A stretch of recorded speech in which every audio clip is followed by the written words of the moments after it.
மகேஷ் சிம்மனை பார்த்து கொண்டே, நீங்க நினைக்கிற அளவுக்கு நான் ஒன்றும் கேவலமான டாக்டர்லாம் இல்லை.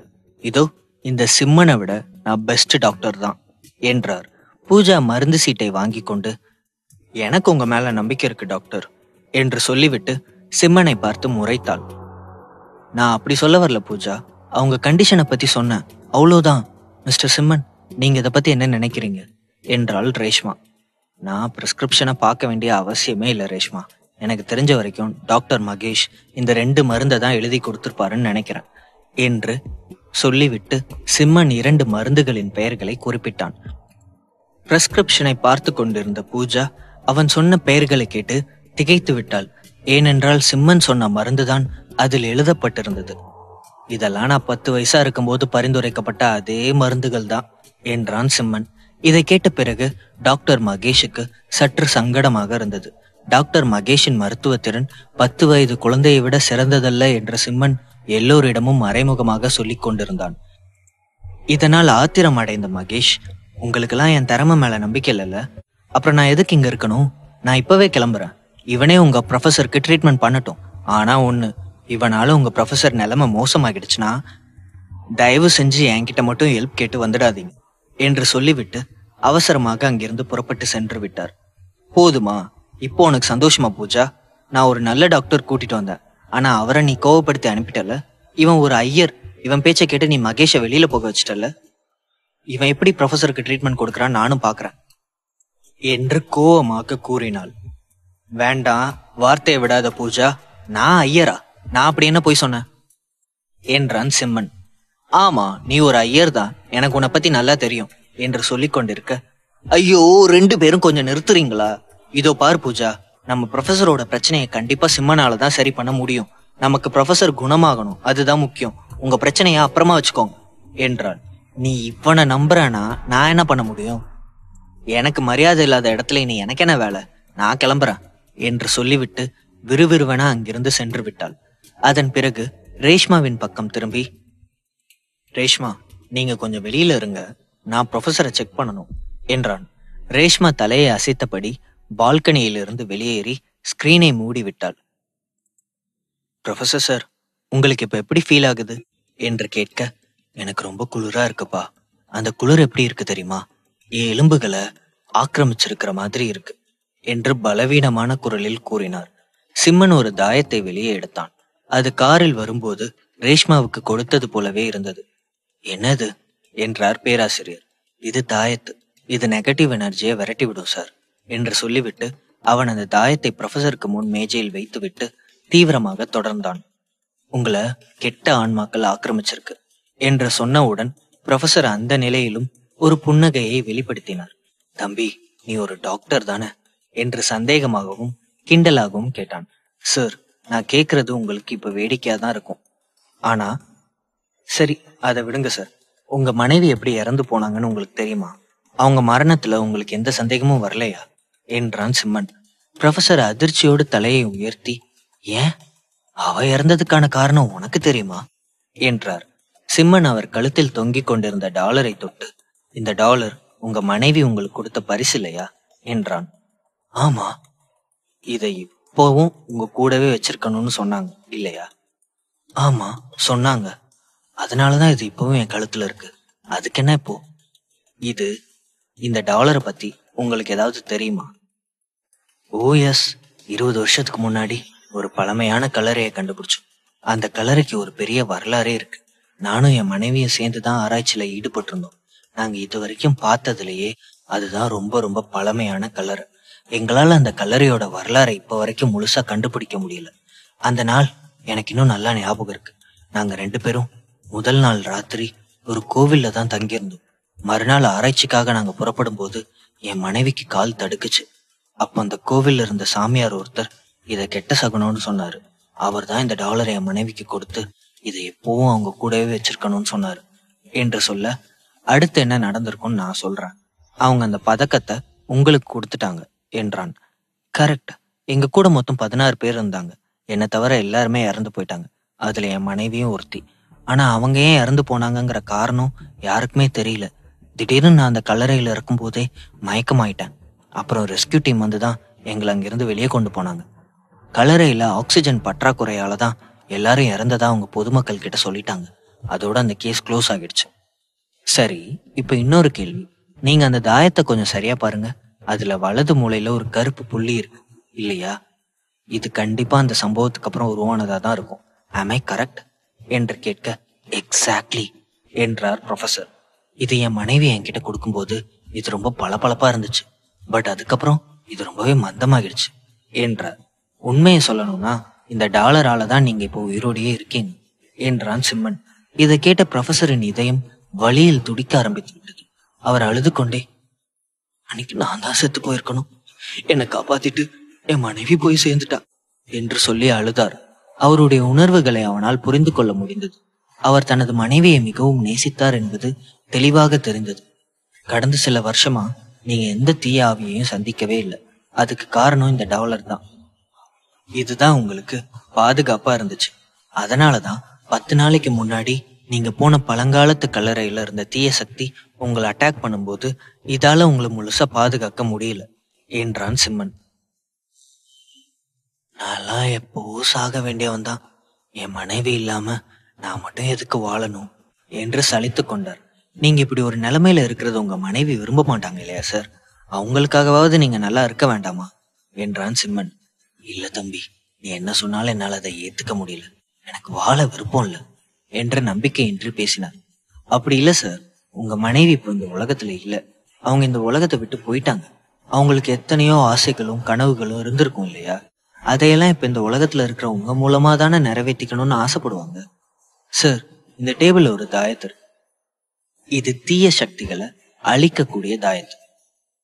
உங்களுக்கு வாழணும்னு தோணுச்சுன்னா இதை கையில எடுங்க என்று சொல்லிவிட்டு சிம்மன் பால்கனி ஸ்கிரீனை விலக்கி கொண்டு வெளியே வந்தான். சில வினாடிகள் யோசித்த ப்ரொஃபசர் தாயத்தை கையில் எடுத்தார். அவர் அந்த தாயத்தை தொட்டவுடன் கண்ணுக்கு தெரியாத அலைகள் அவர் உடலை சூழ்ந்து கொண்டது. சில வினாடிகளில் அது தங்கச் சுடராக மாறியது. அது அவர் உடலில் உள்ள தீய சக்தியை அழித்து விட்டது. வெளியில் வந்த சிம்மனிடம், ரேஷ்மா, ப்ரொஃபசர் இப்போ எப்படி இருக்காங்க என்று ஆர்வத்தோடு கேட்டாள். அவர் நல்லா இருக்கணுங்கிற முடிவை தான் தேர்ந்தெடுப்பாருன்னு நம்புறேன் என்றான். ரேஷ்மாவுக்கு ஒன்றுமே புரியவில்லை. நீங்க என்ன சொல்றீங்க டாக்டர்? எனக்கு ஒண்ணுமே புரியல என்று சொல்ல சிம்மன் புன்னகைத்து கொண்டே, he will be all right soon என்று நம்பிக்கையோடு பதிலளித்தான். ஓ அப்படியா, சூப்பர், ரொம்ப தேங்க்ஸ் டாக்டர். உங்களுக்கு எவ்வளவு ஃபீஸ் கொடுக்கணும் என்று உற்சாகமாக கேட்டாள். நான் இந்த மாதிரி கிரிட்டிக்கல் கேஸ்க்கு ஃபீஸ் வாங்குறது இல்லைன்னு ஏற்கனவே சொல்லியிருந்தேனே என்றான். எனக்கு உங்களை நினைச்சா ரொம்ப பெருமையா இருக்கு டாக்டர். எனக்கு உங்க ஃபோன் நம்பர் கிடைக்குமா? ஃபியூச்சர்ல இது மாதிரி ஏதாவது ப்ராப்ளம் வந்தா நான் உங்களை காண்டாக்ட் பண்ண ஈஸியா இருக்கும்ல, அதுக்கு தான் கேட்கிறேன் என்று வெக்கத்தோடு கேட்டாள். சிம்மன் அவளுக்கு ஃபோன் நம்பரை கொடுத்து விட்டு தயக்கத்தோடு, பூஜா இன்னும் கூட பேய்களை கண்டுபிடிக்கிற விளையாட்டை விளையாடிட்டு தான் இருக்காளா என்றான். எஸ், அது அவளோட பேஷன். இன்னைக்கு கூட அவ அதுக்கு தான் போயிருக்கா என்று சொல்ல அதை கேட்ட சிம்மன் அதிர்ச்சி அடைந்தான். சிம்மன் ஏன் அதிர்ச்சி அடைந்தான்? பூஜாவுக்காக காத்திருந்த பிரச்சனை என்ன? தொடரும்.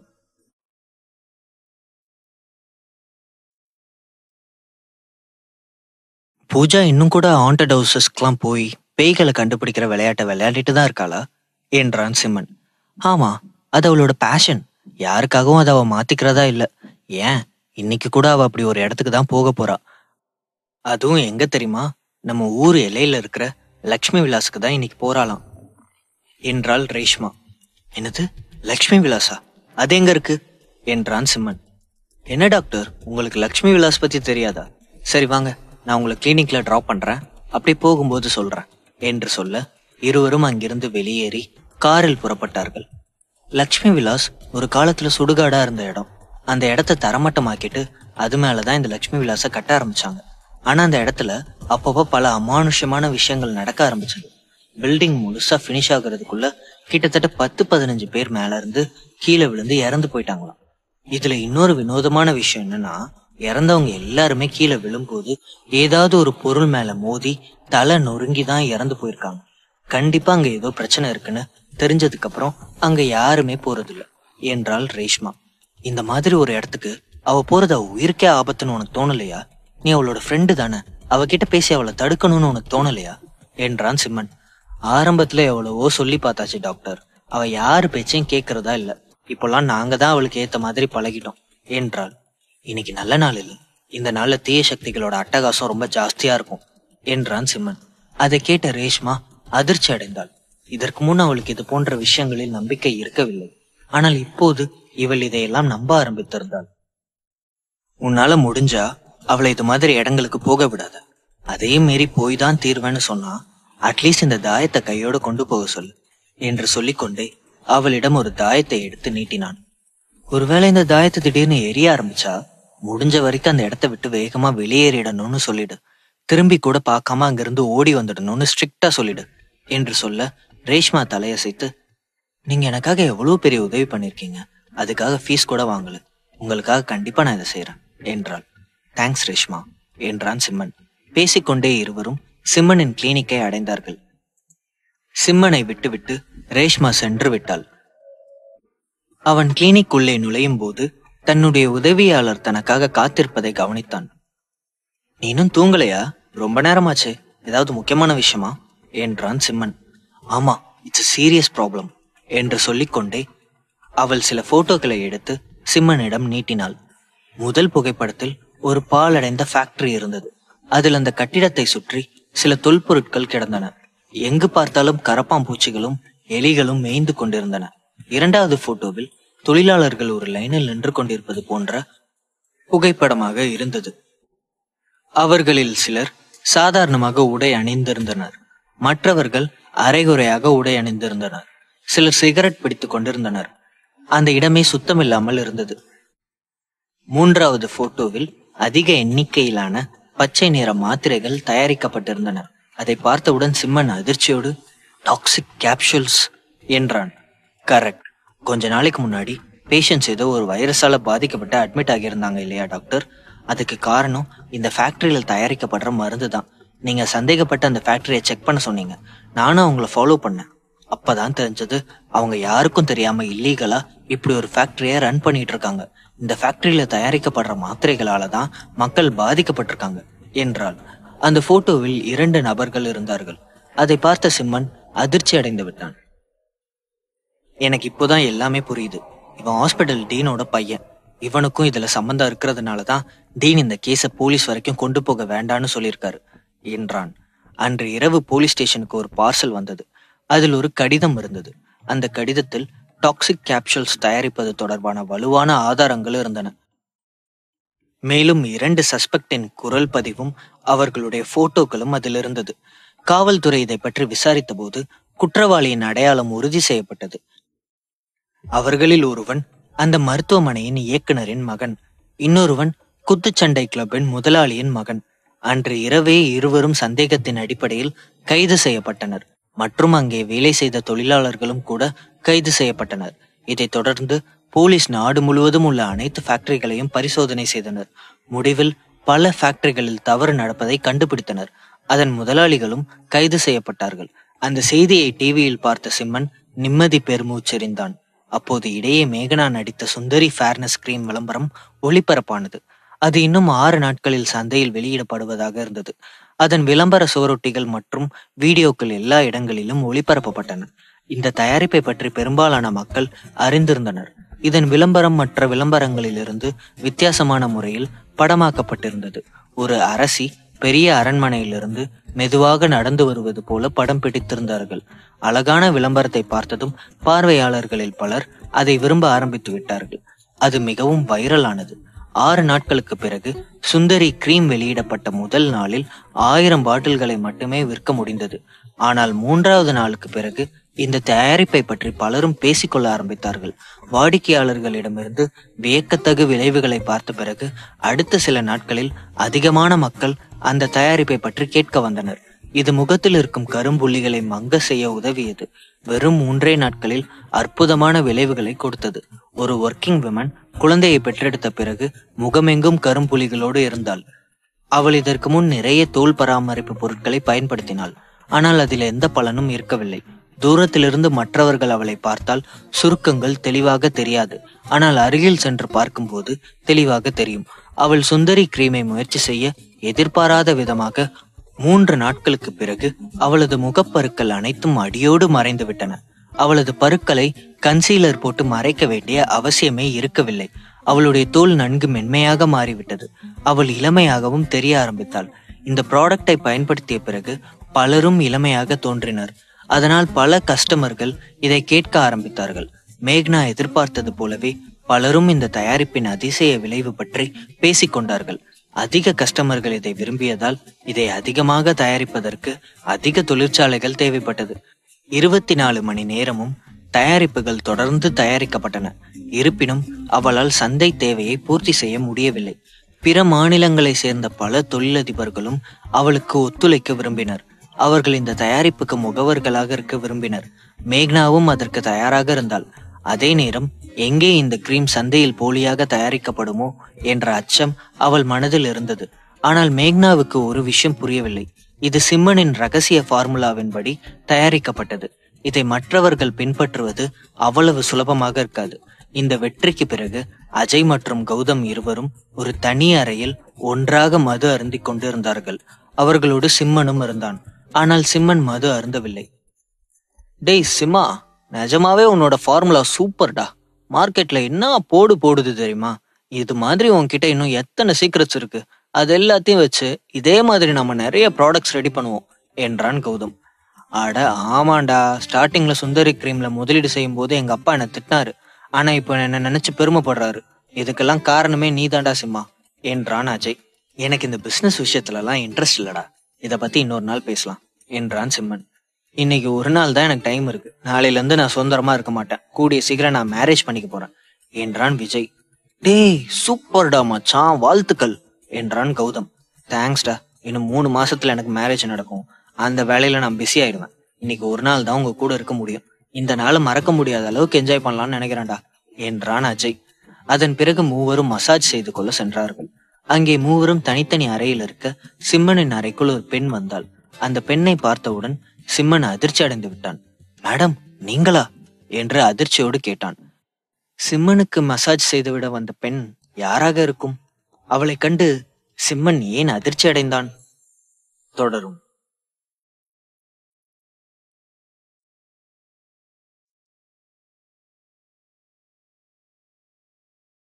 சிம்மன் மசாஜ் செய்து கொள்வதற்காக ஒரு தனி அறையில் காத்திருந்தான். அப்போது ஒரு பெண் அந்த அறைக்குள் நுழைந்தாள். அவளை பார்த்த சிம்மன் அதிர்ச்சி அடைந்து விட்டான். சுகன்யா, நீயா என்று அதிர்ச்சியோடு கேட்க அவளும் சிம்மனை பார்த்து அதிர்ச்சி அடைந்து விட்டாள். என்னாச்சு சுகன்யா? நான் உன்னை இந்த இடத்துல பாப்பேன்னு கொஞ்சம் கூட நினைச்சு பார்க்கல. நீ ஒரு டாக்டர், உனக்கு அதுல வர வருமானம் பத்தாதா? எதுக்காக இந்த மாதிரி ஒரு இடத்துல வேலை செய்யற என்றான். அது அது வந்து நான் நிறைய கடன் பட்டிருக்கேன். அதெல்லாம் திருப்பி கொடுத்தாகணும். என்னோட சூழ்நிலை அந்த மாதிரி. கடனை கொடுக்கணும் தான். ஆனா அதுக்காக எந்த பொண்ணாவது இப்படி ஒரு இடத்துக்கு வேலைக்கு போவாளா? இது என்ன மாதிரியான இடம் தெரியுமா? தெரியும். தெரிஞ்சுமா? ஏன் சுகன்யா, உன்ன மாதிரி ஒரு டாக்டர் இந்த மாதிரி வேலை செய்யறது சரியா என்றான். போதும், நிறுத்து சிம்மன். ஏதோ இந்த இடத்துக்கு வேலைக்கு வந்துட்டேங்கிறதுக்காக வாய்க்கு வந்தபடியெல்லாம் பேசாத. நான் ஒன்னும் அந்த மாதிரி பொண்ணு கிடையாது. இங்க வர உன்ன மாதிரி ஆளுங்களுக்கு மசாஜ் பண்ணி விடுறது மட்டும்தான் என்னோட வேலை. இன்டர்வியூல ஸ்ட்ரிக்டா சொல்லிட்டு தான் இங்க ஜாயின் பண்ண என்றாள். இதை சொல்லும்போது அவளுடைய முகம் மிகவும் சோகமாக இருந்தது. இங்க பாரு சிம்மன், இங்க நீ மசாஜ் பண்ண தானே வந்திருக்க. உனக்கு மசாஜ் பண்ணி விடுற பொண்ணுதான் நான். என்ன அப்படி மட்டும் பாரு என்று சொல்ல சிம்மனால் அதற்கு மேல் அவளிடம் எந்த கேள்வியும் கேட்க முடியவில்லை. சுகன்யா சிம்மனுக்கு மசாஜ் செய்ய ஆரம்பித்தாள். அவளுடைய கைப்பட்டதும் சிம்மன் வினோதமாக உணர்ந்தான். அவள் அற்புதமாக மசாஜ் செய்து கொண்டிருந்தாள். அதில் தன்னை மறந்து சிம்மன் அமைதியாக படுத்திருக்க, அப்போது திடீரென கதவை வேகமாக திறந்து கொண்டு 4 நபர்கள் உள்ளே நுழைந்தார்கள். அதில் ஒரு தலைவனும் அவனுக்கு கீழே 3 அடியாட்களும் இருந்தார்கள். அவர்கள் அனைவரும் கருப்பு நிற உடை அணிந்திருக்க, அதில் மண்டை ஓட்டின் படம் வரையப்பட்டிருந்தது. அவர்கள் அனைவரும் கையில் வித்தியாசமாக பச்சை குத்தி இருந்தார்கள். ஏய் பொண்ணு, உனக்கு எவ்வளவு திமிரு இருந்தா எங்களை அவாய்ட் பண்ணிட்டு இங்க வந்திருப்ப. மசாஜ் மட்டும்தான் பண்ணி விடுவேன்னு சொன்னியாமே என்று சொல்லிக்கொண்டே அவள் கையை பிடித்து இழுத்தான். சுகன்யா போராடி கொண்டே, வேண்டாம் வேண்டாம், தயவு செஞ்சு என்னை விட்டுடுங்க. நீங்க கேட்கிற சேவை என்னால செய்ய முடியாது. அதுக்கு நீங்க வேற சில பெண்கள் இருப்பாங்க. என்ன விட்டுடுங்க ப்ளீஸ் என்று கெஞ்சினாள். அதெல்லாம் முடியாது. எனக்கு நீ தான் வேணும். நீ தான் பாக்குறதுக்கு ரொம்ப அழகா இருக்க. உன்னை நாங்க ஒரு வருஷத்துக்கு புக் பண்ணிட்டோம். அது வரைக்கும் நீ எங்களுக்கு தான் மசாஜ் பண்ணி விடணும். ஒரு வருஷத்துக்கு நீ எங்களுக்கு தான் சொந்தம் என்றான். நோ, என்னை விடு, என்னை போக விடு என்று சுகன்யா கத்திக் கொண்டிருக்க, ஏய் என்னாடி ரொம்ப தான் அழுத்துக்கிற? உனக்கு எக்ஸ்ட்ரா பணம் வேணும்னாலும் கேளு, நான் தரேன். அதை விட்டுட்டு சும்மா சீன் போடாத என்றான். சுகன்யா ஆதரவின்றி போராடி கொண்டிருக்க, திடீரென சிம்மன் அவர்களுக்கு இடையில் வந்து நின்றான். அவள் சுகன்யாவின் கையை பிடித்து தனக்கு பின்னால் நிறுத்தி கொண்டான். சுகன்யாவுக்கு சிம்மன் தனக்கு அருகில் இருப்பது பாதுகாப்பாக இருந்தது. டேய், யார் ராணி? ஒழுங்கு மரியாதையா வழிய விடு. இது எனக்கும் அவளுக்கும் நடுவுல இருக்கிற பிரச்சனை. அனாவசியமா குறுக்க வந்து வீணா அடிபட்டு சாவாத. இன்னைக்கு அவ உனக்கு மசாஜ் பண்ணி விட மாட்டா. நீ எவ்வளவு பணம் கொடுத்தியோ அதை விட 10 மடங்கு பணம் உனக்கு தரேன். வாங்கிட்டு ஒழுங்கு மரியாதை இங்கிருந்து போயிடு என்று பொறுமையை இழந்து கத்திக் கொண்டிருந்தான். இதை பார்த்து கொண்டிருந்த மற்ற மூவரும் சிம்மனை நெருங்கி வந்து, அதான் எங்க பாஸ் சொல்றாருல, ஒழுங்கா போயிரு, அதான் உனக்கு நல்லது என்றனர். அப்படியெல்லாம் விட்டுட்டு போக முடியாது. அவ என் ஆளு. என்ன மீறி உங்களால அவளை ஒன்னும் பண்ண முடியாது என்றான். இதை கேட்டவுடன் சுகன்யாவின் விழிகள் அதிர்ச்சியில் விரிந்தது. அவள் இதயம் வேகமாக துடிக்க ஆரம்பித்தது. இது போன்ற இக்கட்டான சூழ்நிலையில் தன்னை காப்பாற்ற நம்பிக்கைக்குரிய ஒருவன் வருவான் என்று அவள் நினைத்து கூட பார்க்கவில்லை. என்னது, இந்த மசாஜ் பார்ட்டி உன் ஆளா? உன் ஆளுக்கு இங்க என்னடா வேலை? ஒரே நாள்ல உன் ஆளாயிட்டாளா? அப்படி பார்த்தா ஒரு வருஷத்துக்கு காசு கொடுத்துருக்கோம், இன்னும் ஒரு வருஷத்துக்கு அவ எங்க ஆளு என்று சொல்லிக்கொண்டே மூவரும் அவனை நோக்கி ஓடி வந்தார்கள். சிம்மன் கோபத்தோடு முறைத்து பார்க்க அவன் கண்கள் மஞ்சள் நிறத்தில் மின்னியது. முதலில் வந்த இருவரின் தலைமுடியையும் பிடித்து ஒரு முறை சுழற்றி வெந்நீர் தொட்டிக்குள் தூக்கி எறிந்தான். இருவரும் தண்ணீர் தொட்டிக்குள் விழுந்து அலறினார்கள். மூன்றாவது நபர் அதை பார்த்தவுடன் சட்டென நின்று விட்டான். பயந்து கொண்டே சில அடிகள் பின்வாங்கி கொண்டான். இதை பார்த்து கொண்டிருந்த பாஸ் சிம்மனை அடிக்க ஓடி வந்தான். சிம்மன் அவனையும் தாக்கத் தொடங்கினான். டேய், நீ யாரு மேல கைய வச்சிருக்கன்னு தெரியுமா? ரங்காடா. இந்த ரங்காவை பத்தி சரியா தெரியாம என் மேல கைய வச்சிட்டல. உனக்கு எவ்வளவு தைரியம் இருந்தா என்னையே அட்டாக் பண்ணுவ என்றான். ரங்கனா? நீ என்ன அவ்வளவு பெரிய ஆளா என்றான் சிம்மன். நான் தான் இந்த ஏரியாவோட டான், ரங்கராஜன். சுருக்கமா ரங்கான்னு சொல்லுவாங்க என்றான். அப்படியா? சரி ரங்கா, உனக்கு நான் 2 வாய்ப்பு தரேன். ஒன்னு, அவகிட்ட மன்னிப்பு கேட்டு திரும்பி பார்க்காம அப்படியே ஓடிடு. இல்ல என் கூட மோதி அடி வாங்கி சாவு. உனக்கு 10 செகண்ட்ஸ் டைம் தரேன் என்றான். இதை சொல்லிக் கொண்டிருக்கும் போதே சத்தம் கேட்டு பாதுகாப்பு படையினர் சிலர் அங்கே ஓடி வந்தார்கள். அவர்கள் ரங்கராஜனின் நிலையை கண்டு உள்ளுக்குள் மகிழ்ச்சி அடைந்தார்கள். நல்லா வாங்கட்டும், இவனுங்களுக்கு இதே வேலையா போச்சு. தினமும் குடிச்சிட்டு வந்து இங்க இருக்கிற பொண்ணுங்க கிட்ட கலாட்டா பண்ணிட்டு இருப்பான். இவனுங்களை தட்டி கேட்க யாருமே இல்லையேன்னு நினைச்சேன், வந்துட்டார்ல என நினைத்து சந்தோஷப்பட்டார்கள். ரங்கராஜன் பாதுகாவலர்களை பார்த்து, என்னடா பாக்குறீங்க, போய் அவன் அடிச்சு காலி பண்ணுங்க என்றான். ஆனால் பாதுகாவலர்கள் சிம்மனை எதிர்கொள்ள தயங்கினார்கள். ஏனென்றால் சிம்மனை ஜெயிக்க முடியும் என்ற நம்பிக்கை அவர்களுக்கு இல்லை. போங்கடா தொட நடுங்கி பயல்களா, நான் என் மச்சானுக்கு கால் பண்றேன், அவன் வந்தாதான் சரிப்பட்டு வரும். அவனும் இங்கதான் விஐபி ரூம்ல இருக்கான் என்று சொல்லிக்கொண்டே யாருக்கோ கால் செய்தான். சில நிமிடங்களில் நந்தா அங்கே வந்து விட்டான். நந்தாவை பார்த்தவுடன் சிம்மன் அதிர்ச்சி அடைந்தான். சிம்மனை பார்த்த நந்தாவும் அதிர்ச்சி அடைந்து விட்டான். சிம்மனுக்கும் நந்தாவுக்கும் இடையே எத்தனையோ தடவை பிரச்சனை வந்திருக்கிறது. இருவருக்கும் நடுவே ஏற்கனவே கோபம் இருந்தது. இவனால எப்பவும் பிரச்சனை தான் வரும், எப்படியாவது இந்த தடவை இவனை காலி பண்ணிடணும் என்று நினைத்து கொண்டே வெறியோடு சிம்மனை நோக்கி நகர்ந்தான். நந்தா எப்போதும் சிம்மனுடன் சண்டை போட்டுக்கொண்டேதான் இருப்பான். ஆனால் சமீப காலமாக நந்தா தன் அப்பாவின் பேச்சை கேட்டு அவன் சற்று அமைதியாக இருந்தான். இப்போது மறுபடியும் அவனுக்கு அதற்கான சூழ்நிலை ஏற்பட்டு விட்டது. நந்தாவும் சுகன்யாவை நோக்கி நகர, வேண்டாம், அவ மேல கைய வைக்காத, அவ என் ஆளு, அவளை தொட்டானா உன்னை உண்டு இல்லைன்னு ஆக்கிடும் என்றான் சிம்மன். அவ உன் ஆளாவே இருந்துட்டு போட்டும், இன்னைக்கு ஒரு நாளைக்கு அவளை எங்களுக்கு கொடு என்று சொல்லிட்டு கிண்டலாக சிரிக்க தனக்கு அருகில் நின்று கொண்டிருந்த ரங்கராஜனை சிம்மன் வயிற்றில் ஓங்கி உதைத்தான். உடனே அவன் வலி தாங்க முடியாமல் அலறினான். அவன் வாயிலிருந்து ரத்தம் வழிந்தது. அதை பார்த்த நந்தா கோவப்பட்டு, நிறுத்து சிம்மா, எதுக்காக இப்ப என் மாமாவை அடிக்கிற என்று கத்தினான். சிம்மன் நிறுத்தாமல் பாஸின் வயிற்றில் உதைத்து கொண்டே இருந்தான். இப்ப அவர் அடிக்க போறதை நிறுத்த போறியா இல்லையா அவருக்கு ஏதாவது ஒண்ணு ஆயிடுச்சுன்னா அப்புறம் நான் அவனை சும்மா விட மாட்டேன் என்றான். ரங்கராஜன் மெல்ல மெல்ல தரையில் சரிந்து வலியில் துடித்து கொண்டிருந்தான். என்னாச்சு? உன் மாமா விட்டுறணுமா? அப்படின்னா நீ பேசின வார்த்தைங்களுக்கு ஒழுங்கா சுகன்யா கிட்ட மன்னிப்பு கேளு, இல்லைன்னா இவனை உதைச்சே கொன்னுடுவேன் என்றான் சிம்மன். இதை கேட்டதும் அவளுடைய இதயம் துடித்தது. என்னது, மன்னிப்பு கேட்கணுமா? அதுவும் இவ கிட்டயா? நான் யாருக்கிட்டையும் மன்னிப்பு கேட்க மாட்டேன். அதுவும் கேவலம் மசாஜ் பண்ற இந்த மாதிரி பொண்ணுங்கிட்ட ஒரு நாளும் நான் மன்னிப்பு கேட்கவே மாட்டேன். என் அந்தஸ்தனை என் கௌரவம் என்னன்னு தெரியாம இவகிட்ட போய் என்ன மன்னிப்பு கேட்க சொல்றியா என்று திமிராக பேசினான். நீ உறுதியா தான் சொல்றியா சுகன்யா கிட்ட நீ மன்னிப்பு கேட்க போறது இல்லையா என்று கேட்க, ஆமா நான் உறுதியா தான் சொல்றேன், ஒழுங்கா என் மாமாவை விட்டுரு, இல்லைன்னா நடக்கிறதே வேற என்றான். சிம்மன் கோபத்தோடு அவரை மீண்டும் உதைக்க அவர் வழியில் அலறி துடித்தார். இப்படியே போனால் நிச்சயமாக அவர் இறந்து விடுவார் என்பதை உணர்ந்த நந்தாவுக்கு என்ன செய்வது என்று புரியவில்லை. அவனுடைய கைகள் நடுங்கியது. தன்னுடைய மாமாவுக்கு ஏதாவது நேர்ந்து விட்டால் என்ன செய்வது என்று பயம் வந்துவிட்டது. தன்னுடைய உறவுக்காரனையே காப்பாற்ற முடியவில்லை என்றால் நந்தாவின் அதிகாரம் கைவிட்டு போய்விடும் என்று நினைத்தான். என்ன நந்தா, உன் மாமா என்னோட 4 அடியை கூட தாங்க மாட்டான் போலயே என்று சொல்லி சிம்மன் சிரித்தான். தொடரும். நந்தா சுகன்யாவிடம் மன்னிப்பு கேட்க வேண்டும் என்று சிம்மன் வற்புறுத்தி கொண்டிருந்தான். அந்த அறையிலிருந்து சத்தம் வருவதை உணர்ந்தவுடன் கௌதமும் அஜயும் அங்கே வந்துவிட்டார்கள். அங்க வந்தவுடன் என்ன பிரச்சனை என்பதை புரிந்து கொண்டார்கள். சிம்மன் நந்தாவுக்கு பாடம் கற்பிக்கப் போகிறான் என்பதை புரிந்து கொண்டு இருவரும் ஒருவரை ஒருவர் பார்த்து சிரித்து கொண்டார்கள்.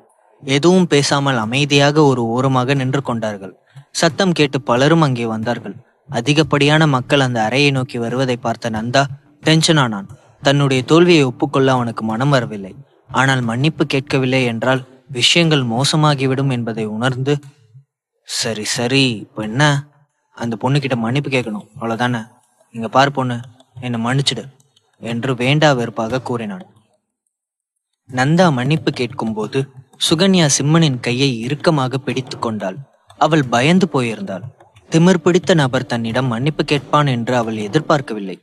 எனக்கு உன்னோட குரல் கேட்கல, இன்னும் கொஞ்சம் சத்தமா கேளு என்றான் சிம்மன். அதை கேட்டவுடன் நந்தாவுக்கு கோபம் புத்து கொண்டு வந்தது. அதற்கான நேரம் இதுவல்ல என்பதை உணர்ந்து தன்னுடைய கோபத்தை கட்டுப்படுத்தி கொண்டு சத்தமாக, தயவு செஞ்சு நான் பேசினதுக்கு என்ன மன்னிச்சிரு என்று கத்தினான். எதுக்கடா இவ்வளோ சத்தமா கத்துற? சத்தமா பேசி என் காதலியை பயமுறுத்த பாக்குறியா என்றான். அதை கேட்ட அஜயும் கௌதமும் சிரித்தார்கள். அதற்குள் பலரும் அந்த அறைக்கு வெளியே கூடிவிட்டார்கள். நந்தா மிகுந்த கோபத்தில் இருந்தான். அந்த தரையில் படுத்திருந்த நந்தாவின் மாமாவை எல்லோரும் வினோதமாக பார்த்து கொண்டிருந்தார்கள். ஹலோ ரங்கராஜன், உனக்கு வேற தனியா சொல்லணுமா? ஒழுங்கா எஞ்சி முட்டி போட்டு அவகிட்ட மன்னிப்பு கேளு என்றான் சிம்மன். இது அவனுக்கு மிகுந்த அவமானமாக இருந்தது. ஆனாலும் வேறு வழியின்றி தட்டு தடுமாறி எழுந்து மண்டியிட்டு அவளிடம், என்னை மன்னிச்சிடுமா, இனிமே இது மாதிரி தப்ப நான் செய்யவே மாட்டேன் என்றான். இதை பார்த்து கொண்டிருந்த கூட்டத்தினர், இந்த நந்தாவும் அவனோட மாமாவும் பெரிய டானாச்சு, இவனுங்க எதுக்காக அந்த பொண்ணுகிட்ட மன்னிப்பு கேட்கிறாங்க என்று ஒருவர் சொல்ல, அதுதான் புரியல. ஆனா ஒண்ணு, இந்த தடியனுங்களால தினமும் எல்லா பொண்ணுங்களுக்குமே தொந்தரவு தான். இவனுங்களே ஒருத்த மன்னிப்பு கேட்க வச்சிருக்கானா, கண்டிப்பா அவன் பெரிய ஆளா தானே இருக்கணும் என்றான். ஆமா ஆமா, 2 பேரும் எப்படி பயந்து நடுங்குறாங்கன்னு பாருங்களேன் என்று சலசலத்து கொண்டார்கள். அவர்களுடைய விவாதங்கள் நந்தாவின் காதுகளை எட்டியது. சிம்மன் அனைவருக்கும் எதிரில் தன்னை அவமானப்படுத்த முயற்சிக்கிறான் என்பதை நந்தா புரிந்து கொண்டான். இதற்கு நடுவே சிம்மன் தன்னுடைய ஆடைகளை அணிந்து கொண்டு சுகன்யாவின் கையை பிடித்து கொண்டு அங்கிருந்து கிளம்பினான். வெளியேறுவதற்கு முன் நந்தாவை பார்த்து, தோ பாரு, உன்னை நான் கடைசியா எச்சரிக்கை பண்றேன், திரும்பவும் என் வழியில வராத. அதையும் மீறி என்ன தொந்தரவு பண்ணனா உன் சொந்தக்காரனோட நிலைமை தான் உனக்கும் என்றான். இதை கேட்ட நந்தா மிகவும் கோவப்பட்டான். ஆனால் எந்த பதிலும் சொல்லவில்லை. கௌதம் சிம்மனிடம், டேய் மச்சான் சூப்பர்ரா, அந்த நந்தாவுக்கு சரியான பாடம் சொல்லி கொடுத்துட்டாடா. ஆனா ஒண்ணு, அவன் ரொம்ப வெறியில இருக்கிறான், கண்டிப்பா உன்னை பழி வாங்க முயற்சி பண்ணுவான், நீ ஜாகிரதையா இரு என்று சொல்லி பாராட்டினான். சிம்மன் சுகன்யாவை அழைத்து கொண்டு வேறு ஒரு தனி அறைக்கு சென்று விட்டான். உள்ளே நுழைந்தவுடன் திடீரென சுகன்யா சிம்மனை இறுக்கமாக அணைத்து கொண்டாள். அதன் பிறகு சிம்மனை பார்த்து, சிம்மா, நீ என்ன உன் ஆளுன்னு சொன்னது உண்மையா என்றாள். சேச்சா, அப்படிலாம் ஒண்ணும் இல்ல சுகன்யா, அந்த தடியனுக்காக தான் அப்படி சொன்னேன், நீ அதை நினைச்சு கவலைப்படாத என்றான்.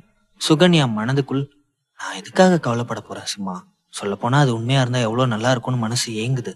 சரியான நேரத்துல நீ மட்டும் வரலனா என் நிலைமை என்ன ஆகிருக்கும்னு தெரியல என்று நினைத்து கொண்டாள். ஏன் சிம்மா, உன்னை லவ் பண்ற அளவுக்கு எனக்கு தகுதி இல்லைன்னு நினைக்கிறியா? பல பேரை தொட்டு மசாஜ் பண்ணியிருக்கேன், அதனால நான் கலங்கமானவன் உனக்கு தோணுதா என்று சோகமாக கேட்டாள். சிம்மன் பதில் எதுவும் சொல்லாமல் அவளை இழுத்து அணைத்து கொண்டான்.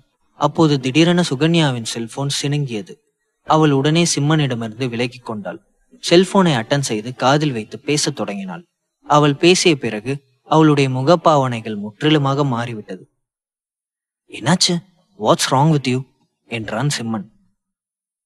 எங்க அக்கா மறுபடியும் போதை மருந்துக்கு அடிமையாயிட்டா, நான் உடனே கிளம்புறேன் என்று சொல்ல, இரு நானும் கூட வரேன் என்று சிம்மன் அவளுடைய கைகளை பிடித்து கொண்டான். கௌதம் மற்றும் அஜயிடம் சொல்லிவிட்டு இருவரும் அங்கிருந்து புறப்பட்டார்கள். அதே நேரம் நந்தா தன்னுடைய அறையில் இருந்த பொருட்களை எல்லாம் அடித்து நொறுக்கினான். அவனுடைய கோபத்தை பார்த்து எல்லோரும் பயந்து நடுங்கினார்கள். அந்த அறையில் இருந்த 50 இன்ச் எல்சிடி டிவியையும் அடித்து நொறுக்கினான். அதற்கு மேல் அங்கு உடைப்பதற்கு வேறு எந்த பொருளும் இல்லை. ஆனால் அவனுடைய கோபம் இன்னும் தணியவில்லை. அவனால் இன்று ஏற்பட்ட அவமானத்தை பொறுத்து கொள்ள முடியவில்லை. டேய் சும்மா, நான் உன்னை சும்மா விட மாட்டேன்டா. எல்லாரும் முன்னாடி என்னை அவமானப்படுத்திட்டல. ஏன்டா என்ன பகைச்சுக்கிட்டோன்னு நீ நினைச்சு வருத்தப்படுவ. நேத்து வரைக்கும் இந்த ஊருக்குள்ள ராஜா மாதிரி சுத்திட்டு இருந்தேன், ஒரே நாள்ல எல்லாத்தையும் தலைகீழா மாத்திட்டல, விட மாட்டேன்டா என்று கர்ஜித்தான். அந்தஸ்தில் தன்னை விட கம்மியாக இருக்கும் ஒரு பெண்ணிடம் மன்னிப்பு கேட்டதை நினைத்து வருத்தப்பட்டான். தன்னுடைய உறவுக்காரன் சிம்மனிடம் மண்டியிட்ட காட்சியை நினைத்து பார்த்து கோபப்பட்டான். தனது கோபத்தை ஓரளவுக்கு தீர்த்து கொண்ட பிறகு நந்தா தனது செல்போனை எடுத்து யாருக்கோ டயல் செய்தான். பேசி முடித்த பிறகு விபரீதமாக சிரித்தான். மறுபக்கம் சிம்மனும் சுகன்யாவும் காரில் போதை மறுவாழ்வு மையத்திற்கு சென்று கொண்டிருந்தார்கள். என்னாச்சு சுகன்யா, உங்க அக்காவுக்கு என்ன ப்ராப்ளம் என்றான் சிம்மன். அது ஒரு பெரிய கதை. எங்க அப்பாவும் அம்மாவும் பல வருஷத்துக்கு முன்னாடியே இறந்து போயிட்டாங்க. எனக்கு உறவுன்னு சொல்லிக்க என்னோட அக்கா மட்டும்தான் இருக்கா. அவ ஒரு நாள் ஒருத்தரை சந்திச்சா. அவர் அவளுக்கு ரொம்ப பிடிச்சு போச்சு. ரொம்ப டீப்பா லவ் பண்ண ஆரம்பிச்சிட்டா. ஆனா அவன் நல்லவன் கிடையாது. அவன் எப்பவும் பாரு கிளப்னு சுத்திட்டே இருப்பான். அவனை பிரேக்கப் பண்ணிடுங்கன்னு எவ்வளவோ சொல்லி பார்த்தேன். ஆனா அக்கா என் பேச்ச கேட்கவே இல்லை. அதோட விளைவு போக போக அவனோட சேர்ந்து எங்க அக்கா போதைக்கு அடிமையாக ஆரம்பிச்சா. அப்புறம் தான் தெரிஞ்சது அவன் ஒரு போதைப் பொருள் வியாபாரி. எங்க அக்கா மாதிரி பல இளம் பெண்களை மயக்கி அவங்கள போதைக்கு அடிமையாக்கி மோசம் பண்றதுதான் அவனோட வேலை. அக்கா போதைப் பொருளுக்கு அடிமையானதுக்கு அப்புறம் அவன் போதை மருந்து கொடுக்கறத ஸ்டாப் பண்ணிட்டான். இதுக்கப்புறம் போதை மருந்து வேணும்னா எக்கச்சக்கமா பணம் கொடுத்தாதான் தருவேன்னு சொல்ல எங்க அக்கா நிறைய பேர்கிட்ட கடன் வாங்க ஆரம்பிச்சு ஒரு கடனாளியா மாறிட்டா. என்னோட சம்பளம் அந்த கடனை தீக்க பத்தல. கடனை திருப்பி அடைக்கிறதுக்கு தான் நான் மசாஜ் சென்டர்ல வேலைக்கு சேர்ந்தேன். என் அக்காவை போதை மறுவாழ்வு மையத்துக்கு அனுப்பி வச்சேன். அதுக்கு தேவையான செலவு எல்லாத்தையும் நானே பாத்துக்கிட்டேன். அதுக்காக தான் நான் அந்த மசாஜ் சென்டர்ல வேலைக்கு சேர்ந்தேன். மசாஜ் மட்டும்தான் பண்ணுவேன், வேற எந்த சேவையும் செய்ய மாட்டேன்னு தெளிவா சொல்லி தான் இந்த வேலையில சேர்ந்தேன். ஆனாலும் சில பொறுக்கிங்க என்னை ரொம்ப கஷ்டப்படுத்தினாங்க. அந்த மாதிரி நேரங்களை நான் ரொம்ப பரிதவிப்பேன் என்று அழுது கொண்டே கூறினாள். இதையெல்லாம் கேட்டுக்கொண்டிருந்த சிம்மன் அதிர்ச்சி அடைந்து விட்டான். உனக்கு பின்னாடி இவ்வளோ கஷ்டங்களா? என்னால நினைச்சு கூட பார்க்க முடியல சுகன்யா என்று சொல்லிக்கொண்டே அவள் தோளை தொட்டு தடவி கொடுத்தான். கவலைப்படாத, நான் தான் வந்துட்டேன்ல. நான் உன் கஷ்டத்தை தீர்க்க முயற்சி பண்றேன். இனிமே நீ கஷ்டப்படக்கூடாது. உன்னை நான் கஷ்டப்பட விடமாட்டேன் என்றான். அப்போது திடீரென்று அவர்களுடைய காரின் மீது ஏதோ ஒன்று மோதியது. திரும்பி பார்க்கும்போது கருப்பு நிற கார் ஒன்று அவர்களுடைய காரை வேகமாக பின்தொடர்ந்து வந்து கொண்டிருந்தது. நிலை தடுமாறிய காரை எப்படியோ சிம்மன் தன் கட்டுப்பாட்டிற்குள் கொண்டு வந்து விட்டான். பின்பக்க கண்ணாடி வழியில் பார்க்கும்போது 2 கார்கள் அவர்களை துரத்தி வருவதை உணர்ந்தான். அந்த கார்கள் சிம்மனின் கார் மீது அடிக்கடி மோதிக்கொண்டே இருந்தது. அவர்கள் சிம்மனை கொள்ள திட்டமிட்டு இருக்கிறார்கள் என்பது தெளிவாக தெரிந்தது.